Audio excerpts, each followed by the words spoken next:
Listen to the 48 Hours podcast for shocking murder cases and compelling real-life dramas from one of television's most watched true crime shows.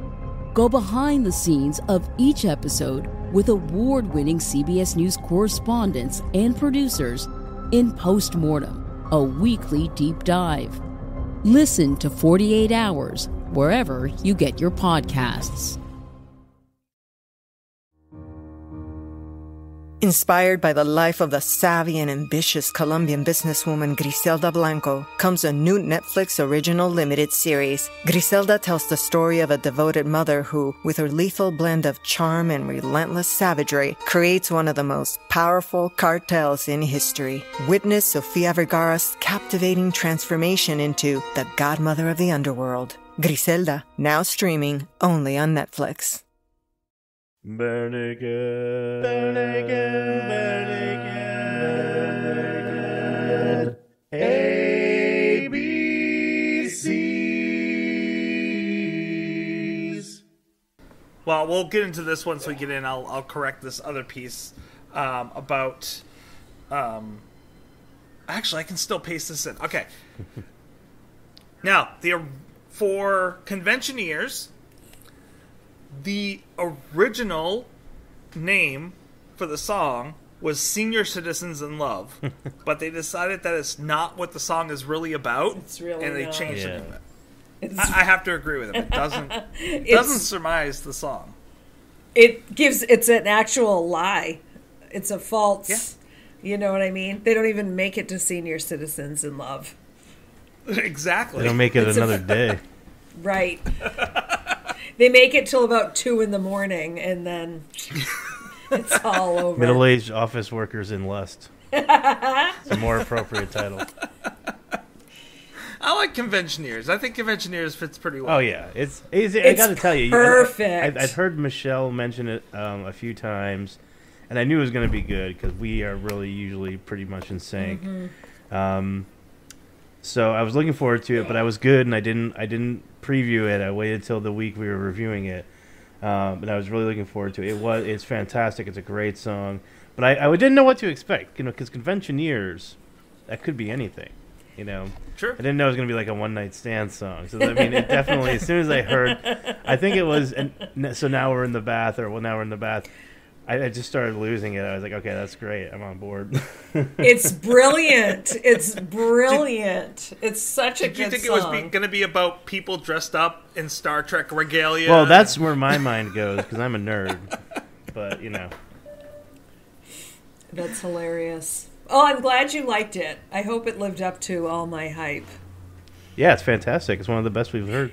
And the more you listen to it, the more you just kind of get into the nuances of it, which is the whole reason why I love BNL. So it kind of reminds me. I mean, obviously, I'm pretty sure this was before.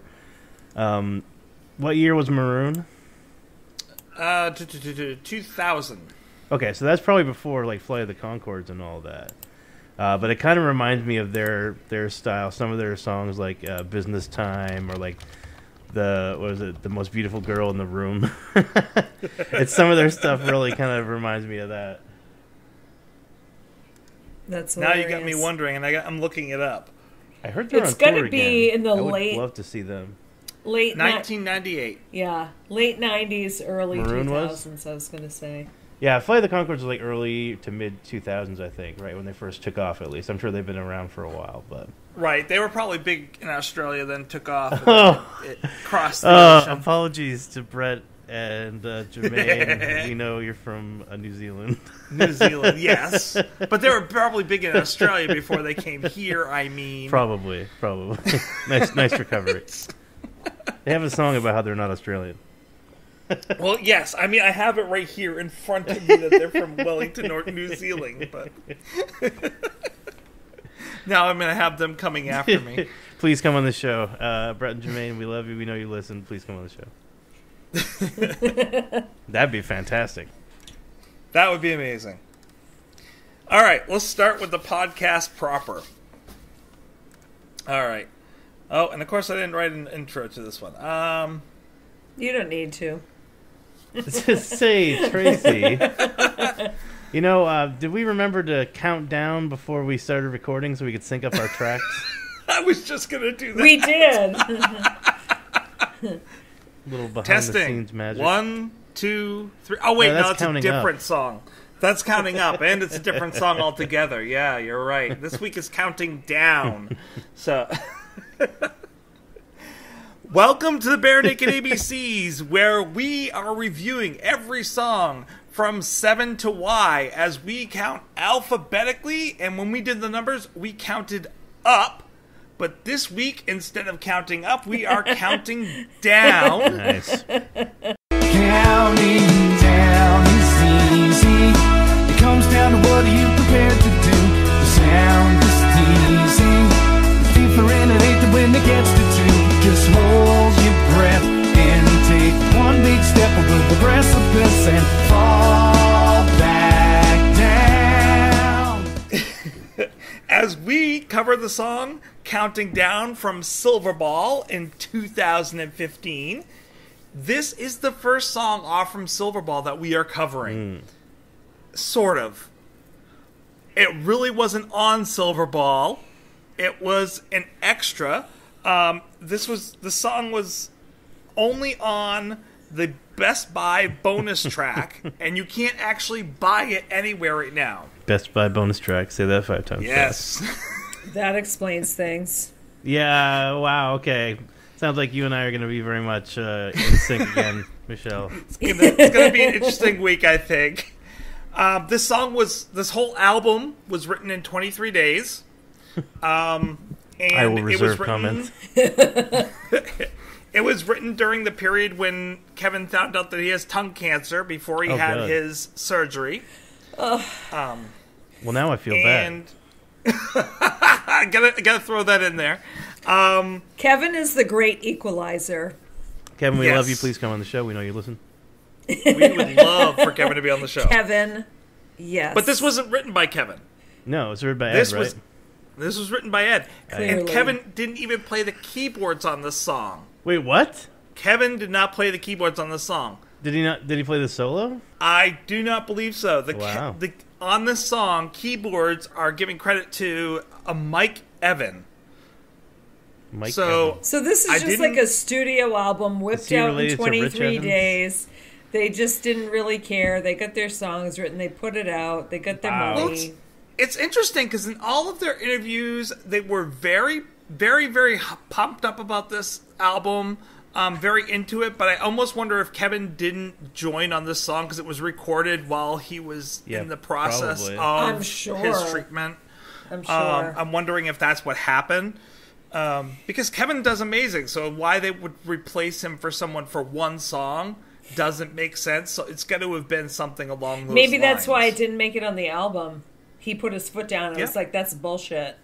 I'm not doing it. Yeah, because that sounds totally like Kevin.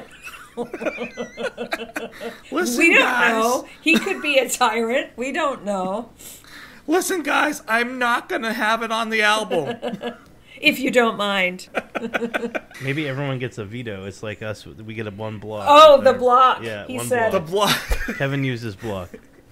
They each get a block on the album, and that was his block. This was offered for a very limited time. You can get it on Spotify in Canada right now, but that's it. Yeah, I looked for it on my Spotify and could not find it. So I guess it's region so specific. maybe they've even taken it off that. Well, I know He's that I'm not part in Canadian, Canada. but I'm not actually in Canada. Oh, that's true. So No, like and on Spotify tests my DNA when I log in. What is this, Blade Runner? I wonder if you could log in via VPN in Canada and try to sift it I that bet way. you could. I wonder. If you can figure out how to do that, let me know, because then we can also get a copy of Steven when he was on Celebrity Chopped and won Celebrity Chopped. I didn't know he was on Chopped. He was, I like and that show, I have actually. reached out to the TV show Chopped, like, many times now. It's like, Chopped, can you please come on give the me show. access to this Chopped. Because he won, and I want to see, like, he won in 2017. And I want to see the episode where he won and what he cooked. Craft dinner. Damn. So, and that's not even our appearance for this week. So, Wow, a little bonus thrown We're in there. all over the place We're tonight. so extra tonight. it's a very rare song to be able to get a hold of. The album, however, did really well. This album did very, very well. It got number 3 on the Billboard in Canada. In Canada. Oh, Canada. It was on the US Billboard. It hit number 46. On digital albums, it hit number 13. Independent albums, it hit number 5. And US top rock albums for Billboard, it hit number 5. So it did pretty well when it came out. I have to be honest, I don't own this album, and I don't think I've ever listened to it. This is the only album by Barenaked Ladies, and I have to admit this, that I only own the digital copy of. I don't have a hard copy of this album. And I've gone to Bull Moose. Bull Moose, give us some money. I've gone to Bull Moose many times. Sponsored by Bull Moose. I actually know the guy who does the social media for Bull Moose, so maybe we can make that happen. We should have him on. Mick, we love you. Please come on the show. We know you listen. We know you listen. They don't sell it at Bull Moose. You can't even get a old copy of this at Bull Moose. And I've been to like 5 different stores. If Musicland was still open, they'd have it. Which one? Musicland. Which one? Musicland. Which one? Musicland. Give us some money. Yeah, they might. They might have. They've been gone for like 20 years. I was going to say, I don't know what music... I know I remember Strawberries. You remember Strawberries, yeah. Remember berries. So speaking of Musicland, Yes. why don't we talk about the music? Breakdown. Aaron's hot take. Nice. There we go. Haven't had one of those in a while. So Counting Down was recorded in exactly 93 beats per minute. Again, this is something we hear in more recent BNL. They used a click track. I should state for the rectory. That's a whole other thing. Sorry, we got Christmas Mass coming up. No, we don't. That was in the past. All right, we got to edit this whole segment out here. I may have been drinking scotch before the show. This is all staying in. So let's start. Yeah, is everything? Just keep it in. Let's starting over. No, counting All right. down. Just like starting over is John Lennon. There we go. It'll be just never mind. All right, so Counting Down was recorded at exactly 93 BPM. Again, this is something we hear in more recent BNL. They used a click track to record. I should state for the record, there is nothing inherently bad or good about that. It's just something that I've continued to notice. Their earlier work is far less likely to be recorded to a click track or a metronome, so it sort of drags and rushes, speeds up a little bit, slows down a little bit. Usually very tight, usually within 1 or 2 BPM. I wonder if that has more to do with, I'm sorry to interrupt you, but I wonder if that has to do with just industry norms. You know, like that's what everybody does now, so they just do that. It is much more common. I mean, if you came into the studio, especially if you are like a big deal, like back their first few albums, when they weren't like a household name, maybe they may have been able to get away with that a little bit. But now I feel like if you're an established band, you come into the studio, they're like, so here's what you know, what's the tempo for this? And you're like, well, whatever, we're just gonna play it. They'll be like, no, what's the tempo? We need to lock this down. Because the thing is, it is a lot easier, and I can speak to this as an audio engineer. If you need to if you record it to a click track, and somebody messes up on like the guitar part in the second verse, you can take the part from the first verse and just copy and paste it over. You know what I mean? Get this all to a track. So you can. I mean, I don't think that happens a lot. Usually they just kind of punch in or whatever. But you know, my point is that it's much more consistent. It's easier for everyone to work with, and it's easier to fix stuff in post. So yeah, you just hear that less and less nowadays. But I don't know. Part of me kind of likes, maybe because I'm jazz trained. I like hearing it. You know, just waver just a little bit. I know I like to hear it kind of maybe speed up in the more passionate sections and slow down a bit when it cools down. To me, it's like hearing a singer's voice crack. You know what I mean? Like, to me, I like that. I don't like everything to be super polished and robotic, super auto-tuned. Well, and so neither I like does hearing Tyler. Little bits of humanity. Oh, I'm sure. As a drummer, I hate playing to a click track. I hate it. I'm sure he does too. The next time that we come to a song off Maybe You Should Drive, we'll talk about this a little bit more. But yeah, Tyler hates click tracks. Tyler, come on the show. We can talk about how much click tracks suck. All right, I've derailed you. We've lost our rhythm. Yeah. Anyway, 93 beats per minute. Long time to say that. It's in the key of A major. Before I really dive into this, I want to preface this by saying that when I first listened to this and started to map out the form of the song, I was counting the chorus sections as verses and the verses as choruses. Now, the fact that I initially did not notice that this song began on the chorus and then went into the first verse indicates something.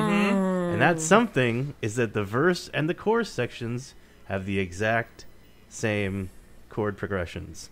The difference is that the verse is in halftime or the chorus is in double time, depending on your point of view, I suppose. Rather, the time spent on each chord is doubled in the verse. Oh. So the fact that it has the chorus in front of the first verse is kind of interesting, I suppose. There's no way I'm going to be able to avoid sounding like an arrogant jerkhole in this episode. I just realized. Oh, don't worry. I'll be being sound like a jerkhole later on. Just won't be an This will arrogant be the jerkhole, arrogant 'cause I don't know jerkhole episode. Arrogant hunting. A very special episode. So we start off with the intro, which is just the tonic chord. It's the 1. And then we launch into the chorus, which is 4-1-5 D A E. It flirts very briefly with the 6, the F sharp, but then goes back into the 4-1-5 grind. Then we go into the verse. The first verse, 4-1-5. This time in halftime. You spend twice the amount of time in each chord. Then it's back to the chorus. We transition back on the 6, but it's almost like a passing chord. So we have basically 4-1-5, 4-1-5, 4-1-5, maybe a 6 in there, then 4-1-5 again. Then another chorus. Then we have a bridge, but it's really the same changes as the verse. They changed when the 6, that F sharp, comes in, but that's really the same gal in a different dress, if you will. We have a very solid keyboard solo by, I guess not Kevin, I guess by Mike Evans. So tip of the hat to you, Mr. Evans. But it's far too short, as it's the most interesting thing in the song, in my opinion. Agreed. Then back to the chorus. And then we come to what you could charitably call a second bridge or a separate outro section. But guess what? It's 4-1-5 D-A-E over and over and over again. So being as liberal as I can with defining distinct sections of the song, you might say that it has a form of B-A, B-A, B-C, B-D. But if you want to be a little more severe, I would say maybe a B-A, B-A, B-A, B-A, B-A, B-C. Black sheep, have you been evil? But honestly, seeing as we're hearing the same chords over and over and over again, and it's, I'd be just as happy to call it an A form.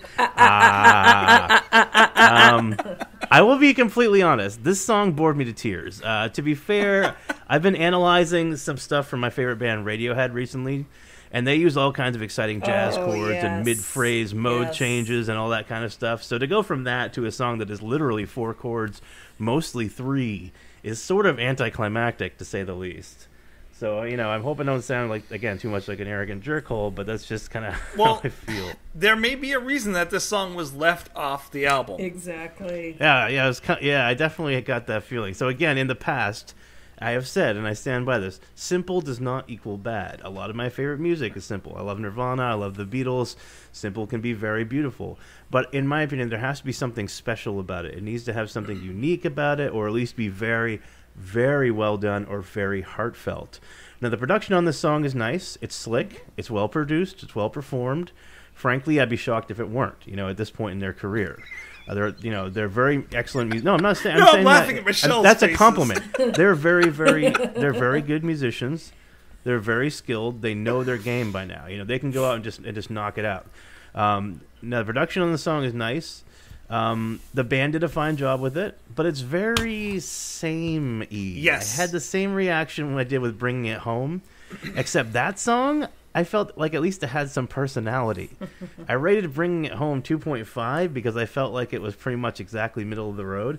Counting Down really sounds like they threw some chords at Band in a Box and built a song around it. And I feel terrible saying this because as someone who writes music and agonizes over it, I'm sure the guys worked very hard on this album, and it's not a terrible song. It's certainly not offensive. No. But I don't see myself seeking it out to listen to. I'd sooner listen to it than like the children's songs, but I'm being serious. Like I'd rather hear that, but at the same time, I don't know. I kind of felt bad when I was initially writing my thoughts about this song because I don't like speaking poorly of other people's artistic works. But I did a little research, yes, and as you guys had mentioned, apparently this was a bonus track tie-in with a special Best Buy release of the album. So I understand the decision to keep this off the album proper, and I feel a little vindicated by that. Like maybe the band kind of agrees with me. It's not their strongest song. Yeah. Well, and I mean, there are good things about this song, but my first reaction to hearing this song is this is a typical pop song. And I don't come to Barenaked Ladies to listen to typical pop. All right, so I'm gonna ask both of you, Michelle and Tracy, if you didn't recognize Ed's voice, would you have even known this was Not at Barenaked all. Ladies? No. Not a chance. It would just The only be thing that- fluff that you hear in the background driving to Hannaford, going to get your Pop rock groceries. song number You're running errands in the 674. car. It's on the radio, and you're not even paying attention. No. I don't hear a ton of Jim, and Jim really drives the band a lot for me with BNL. Yeah. I don't hear a lot of him. I do hear the tinkling of the keyboards, which was nice. But it wasn't Kevin. It wasn't even Kevin. So that probably explains, like, if he probably would have elevated a little bit too. And like, You know, I like guys- the electric guitar mixed in with the soft keys. Like, I thought that was Production neat. is good. Like I said, it's very slickly produced. Slick. It's Th- well that done. is, I But think it you just- nailed it. Slick. It's very slick and Yeah. polished. I felt like I could have just been turning the channel and been listening and heard just Yeah. any band playing this. So I know that I think I said something like "Bringing It Home" should have been called "Phoning It In," but I take it back. This one should have been This called one is, "Phoning It In." yeah. I honestly do Because I went feel back that and way. listened to that because I was actively thinking about bringing it home as I was listening to this song, and I was like, that song's not so bad. I was like, bringing it home. Yeah, it was kind of generic, but like there's something there to that. Like I said, it has some personality. It was different. Even if it's and just they the were, band taking a victory lap, Yeah. like I said. But like with this, there's nothing that really distinguished it to me. No. That's just me, maybe. But no, I agree. Yeah, and I thought of you, Aaron, a lot through this song because I think it was last week when we were redoing our scores when you said 2.5 is the middle. That's average. And to me, that was just such a huge definitely thing, like average. That's right. And this song, it's not bad. It's not a bad song. It's, it's polished, it's slick, it's well done, but there's nothing special about it. And to me, listening to it, I immediately thought of TV montage. Like somebody's, they're going through the scene, they're doing their whole thing, and this is the background music to the montage. And I could see that. that's it. There's no. It didn't pull on my soul. It didn't. This is the montage to the training scene in Ricky, the third-rate knockoff of Rocky. Yes. I was picturing like the Gilmore Girls. Gonna float now, Like, gonna float now. not quite fly. So I have a major problem with this song. Ooh, do tell. There's a part of this song that it's like going back to that Sesame Street game. One of these things is not like the other. Ooh, okay. Okay, yeah. There is a part of this song that does not fit in. Which It's that beginning. We start off with the country guitar playing.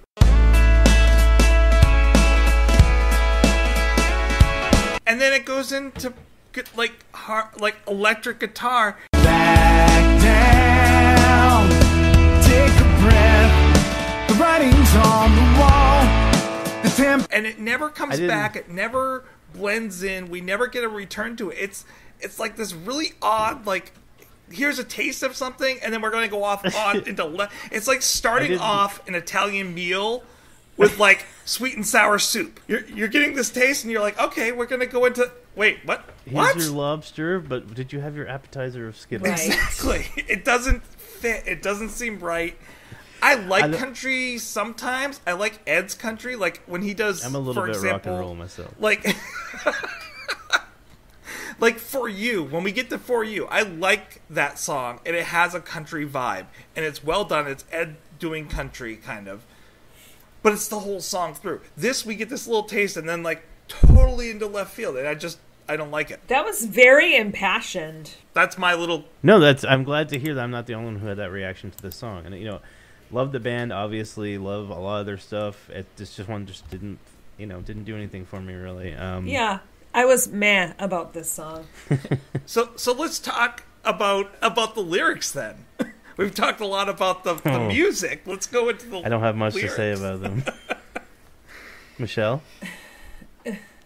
It just seems very cookie cutter you know, like the A thing. Nothing stuck out to me. You know, there were some rhymes. Oh, these words rhyme.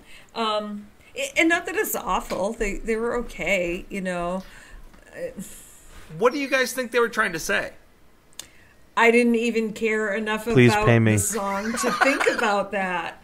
I don't mean to sound like what was it, an arrogant jerkhole? I don't mean to sound like an arrogant jerkhole, but I do. I didn't even really care enough about what I was hearing to really dig deeper. You know, like Conventioneers, like I want to know the story. Tell me the story. Right. Let me get in there. Let me picture it. Let me dive in. With This, it was sort of like, meh. I just didn't hear anything that compelled me to pay attention.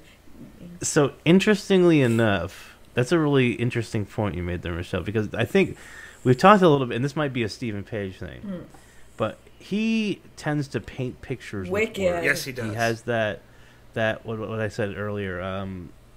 It's a very haiku. You know what I mean? It just kind of throwing imagery out. You want to interpret it however you want to interpret it. This is, I feel like the lyrics were overall, I mean, I hate saying this, again, I'm going to sound arrogant, but it's very cliche.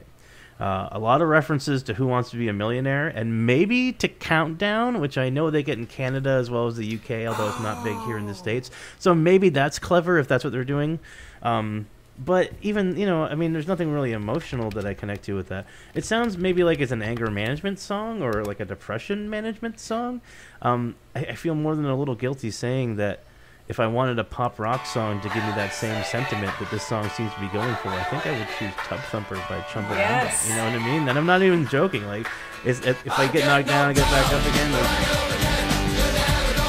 That's kind of what I'm getting from this song. And that song is so great. It totally reminds me of the Full Monty. It came out at that same time, and it's got that same, like, that it's so British much fun. pub rock. Exactly. I will say there's one line in this song that I feel is kind of clever. Can I guess?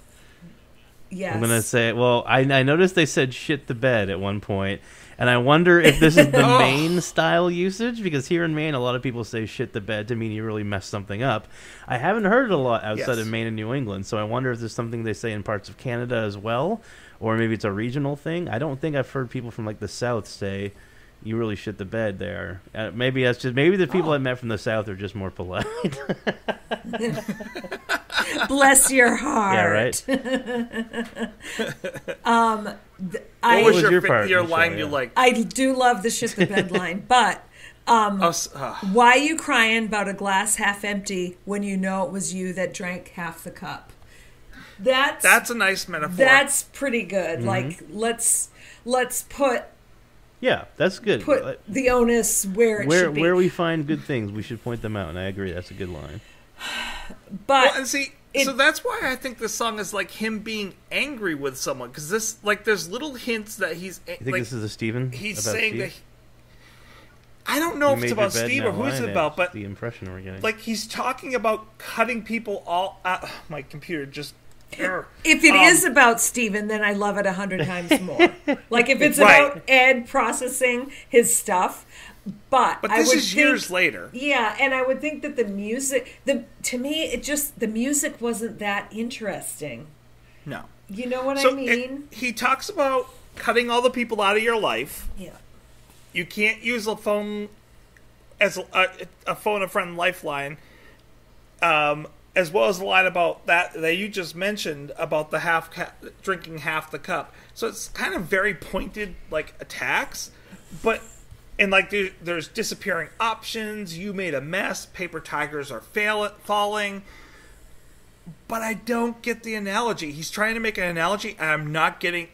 I guess my major problem with this, I don't get the analogy of what is he trying to say with counting down. Because then he makes it sound like it's a positive thing to fall back down. But we don't usually think of falling down as a good thing. He talks about falling off the precipice and just falling. Like, I don't know if he's trying to say that we need to jump off the cliff and try and take chances of stuff and not take the safe risk. But that's kind of the opposite of all this other stuff that he's saying. So I'm missing the analogy he's trying to weave here. And maybe that's why it wasn't on the album. Maybe he wasn't clear. Right. The words fit and the music fit, and so it all got smushed together. By the way, I have to say I hate that analogy about shitting the bed. Because it's kind of gross. It's an interesting line, and then he goes, "But now you have to lie there because it's all in your head." I'm like, ew! Now that just like paints a really, really disgusting image in my head, and I don't want that there. Thank you, Aaron. What's your favorite lyric out of this? What did you like for a line? No, I think I'd have to agree with Michelle. I think the playing with the ideas of optimism and pessimism, I think that was the most clever thing the song did. The shit the bed line just jumped out of me because that was my redneck friends. Yeah, dude, your engine, your Yes, carburetor yeah. there on the engine just shit the bed. I just don't like the idea of lying in it. I'm like, ugh. Well, But I think that's okay. If we look at that line, it just hit me. It struck me out of the blue. Maybe that's what this song is really all about. Like, it's all about your actions and your consequences. That's why I said maybe it's about Steve, but maybe there could be someone else that he had like a scuffle with. Because it seems to be a play on you made your bed, now lie in it. You shit your bed, now lie in it. Like, it's a little you more did aggressive. this. You did all of this, so accept it. Don't cry about Yeah. it and whine about it and poor me and wah, wah, wah. You did this, so just see that you did it and do something different next time. Make a different choice next time. Yeah. But the thing, though, like, that could be a good message, but it just felt like the music was almost too polished or too slick, and you just don't hear the lyrics. You know what I mean? The music is so shiny that you don't hear any of the interesting stuff. I mean, if you're going to write a John Lennon type song, what's Aaron, you can probably pull it out of your head right now. The John Lennon song where he just rips a new one into Paul. You can probably pull it out of your jerk hole. Wow. I think God. I had to. God is probably the one I usually think of. You know, when he's talking about God as a concept by which we measure our pain, then he goes off to list all the things he doesn't believe in, and he ends it with Beatles. I'm trying to think because he's like all your best songs were yesterday. Yeah. I don't know. I don't like to think about that stuff because I like the Beatles best when they were making music together. But I will admit, in spite of being sometimes and occasionally an arrogant jerkhole, I do like John Lennon. Of the solo work, I feel like Lennon's work was the best, although Paul was certainly great as well. And George Harrison, I think, is consistently the most underestimated and underrated of all the Beatles. He was perhaps the best musician out of all of them, maybe not the best songwriter, but fantastic musician. You know what's funny about that? This is totally off topic, but the first music I have a conscious memory of hearing is Paul McCartney's Band on the Run. Paul McCartney and Wings. Yeah, I love Wings. Like that's my first memory of music, being like 3 or 4 years old and hearing Paul McCartney and Wings. Okay, I can't remember the name of the song now, and it's gonna bug me until I figure it out. And like by next week, I'll have figured out what it is. But there's a song that John Lennon wrote about out there, where the whole song is very much a tear into Paul McCartney, and it's not very veiled. And it's interesting because if you watch the video, George Harrison is playing keys on that song. So definitely like a nice little slam there as well. But he's got like all these lines like your best songs were yesterday, and things about listening to his mother. So little slams about Let It Be and such. If this is Ed like making a statement about Steve, it's too veiled. Mm-hmm. It doesn't make any sense. The metaphor doesn't work. Versus a song like You Run Away, which he doesn't even disagree with. Like, no, I was writing about Steven at the time. I was angry about Steve. Are you talking about How Do You Sleep? Yes, yeah, thank you. Dumb. Yeah, I should have realized. Yeah, the only thing you done was yesterday. Since you're gone, you're just another day. Yes, exactly. Like Those he freaks does were not. right when they said you was dead. Oh, John. Oh yeah, like it's an amazing song. I love listening to it because it is some amazing writing Pretty about savage. And Shade. it was savage. Throwing shade. That was some early shade. But yeah, I mean, if that's what Ed's doing here, it's not done well. So I just don't like that about it. My line I do like about the song though is it's different at 8 than when you get to 2. So if you're counting down and as you're getting closer to 0, like yeah, there is a difference when you're at 8 versus when you're at 2. Like there's more immediacy. It's getting more real. And I do like that line because it does have a lot of meaning to it, and you can read a lot of things into that line. All right, I've wasted my thoughts on this song. Yeah. So why don't we do some rating on this song, Michelle? All right. Well, I kind of gave it away earlier. The rating system we're using tonight is montages. It's just a montage song. It's background music. Not that I should sway anyone's opinion. Somebody might love this song and really connect with it, and I do honor that. And I don't. Well, art is subjective, and if somebody loves this song, more power to you. So for whatever reason, it just didn't connect with us. Exactly. So I gave this song 2.5. I thought of you the whole time, Aaron. Like 2.5. It's in the middle. It's fine. I don't hate it. It doesn't send me over the edge like another postcard does. But it's not. I would listen to another postcard 5 times before I listen to this. I know that song. Never. That song is not great, but it has character. It's quirky. It's fun. This song is just so awful. mad. It's awful. This isn't even awful though. This doesn't go. even elicit. See, I like watching bad movies, and I like watching really good movies. I don't like watching mediocre movies. It's the same way with music. Yeah, this is mediocre. This doesn't elicit a reaction, so I gave it a 2.5 because it's right in the middle. It's neutral. It's 0. I don't give it a 0. I give it a 2.5. Aaron. How many montages do you give this song? Salt Bae sprinkle in just a little more shade than you. Ooh. Because, again, I was thinking specifically about Bringing It Home. And I went back after listening to the song like 10 times and analyzing it. I listened to Bringing It Home and I was like, it's like a breath of fresh air. You know what I mean? I did not like it as much as I like Bringing It Home. I gave Bringing It Home a 2.5. I like this better than children's songs, but not by that much. So I'm going to give this a 2.35 montages. Ooh, okay. Tracy. All right. How about you? See, I haven't compared it to the other songs that I scored.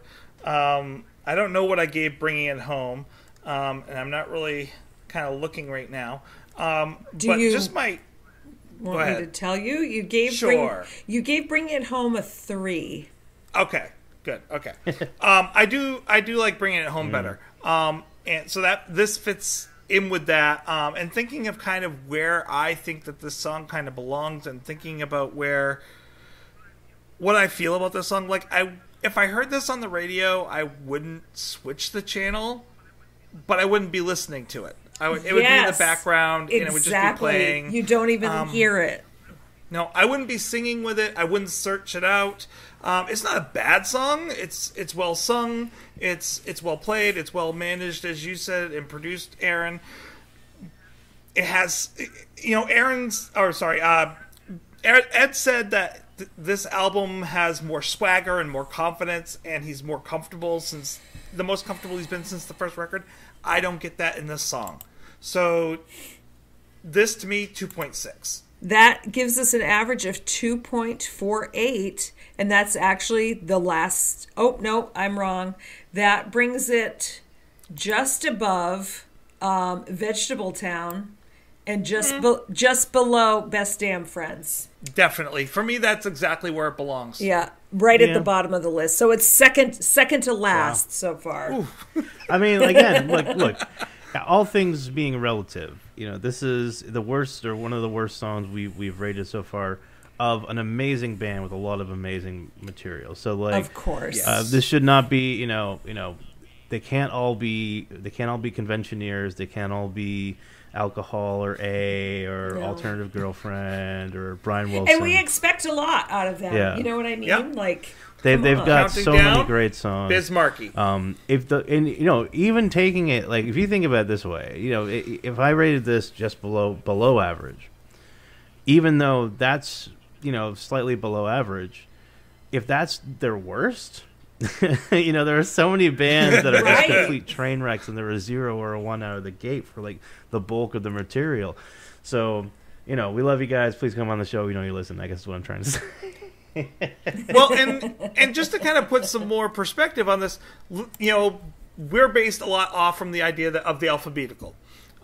Just because I listened to alphabetical, and then I was like, I want to do a show like that based on Barenaked Ladies, and let's face it, like there were Beatles songs that were ones. There were Beatles songs that were very, very low. A band can't be perfect every single time, and I just don't think that this is their best hit. Agreed. And since this is the first album, the first song off this album, I'm going to attach a couple of appearances this week that are basically just interviews. A couple of them are video interviews. A couple are written interviews that they had when this album was released, talking about the album. My favorite one is that when they were talking and doing the video interview, they were talking about different cuts of beef and how Filet Mignon is the worst cut, but everyone buys it when they go out to the restaurant. That's an interesting analogy. Interesting. It's the worst part. It's the least part that has flavorful. the least amount of taste. It's I wouldn't say it's the worst because it depends on what you value. Like texture-wise, it's very, very juicy and tender, and that's nice.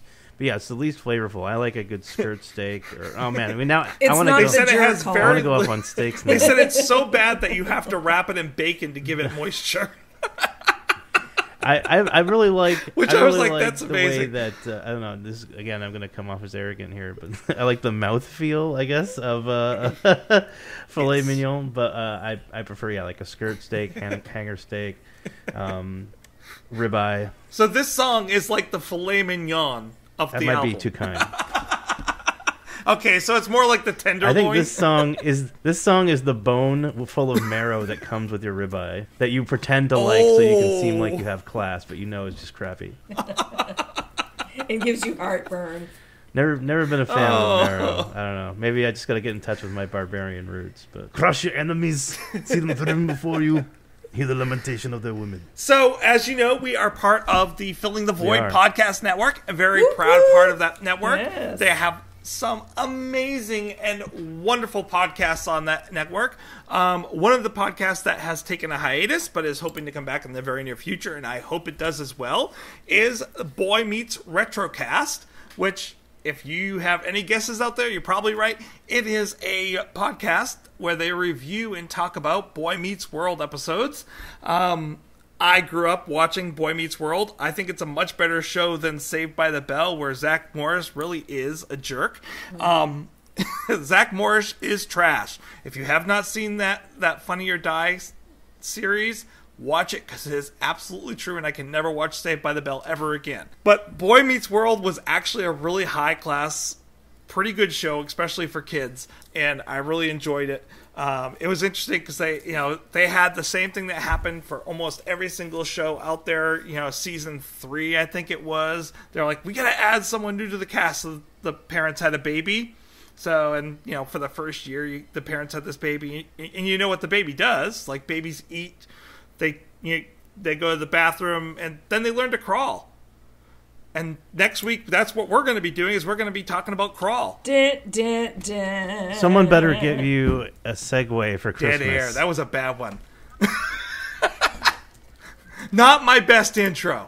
That's okay. I was having a hard time hearing.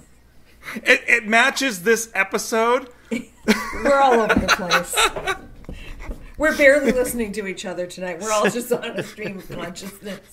Well, it matches the song, too. It's an okay song, so it needs an okay outro. There we go. But at least we know the song next week, Crawl. That's right. And hopefully next week's song is a little bit better than this week's. We can only hope. So thank you guys for joining us. This is the year. Last year we went 7 through C. This year we got C's through H's. We are finishing with the H's this year. We have a lot of letters to get through. Holy moly. Holy. We went through 3 letters last year. We're getting through a whole bunch this year. We're getting through like 5. 6 if you count C. We're only. That's right. See, we're picking up. We're picking up speed. Not even touching it, man. Not even touching it. Not that kind of going speed, there. Aaron. I am not getting arrested for picking up that speed. Matter of fact, now that I've made that joke, it brings the podcast to a crawl. Yes. Slow clap for you. Slow clap. And I'll Nice leave it on segue. that. There we go. Perfect. See you guys. See you next time. Have a great week. Bye, everybody. Thanks, that was fun. Don't forget, no regrets, except maybe one. To celebrate joining Pantheon Podcasts, Rock Camp, the podcast, the official podcast of Rock and Roll Fantasy Camp, is giving away a guitar signed by Mike Portnoy of Dream Theater, Marty Friedman, formerly of Megadeth, and legendary shredder Zakk Wylde, plus our rockstar counselors like Vinny Appice, Monty Pittman, and more. To enter to win, simply follow, rate, and review our podcast on your preferred platform, and that's all you have to do. For more information, go to rockcamp.com/podcast.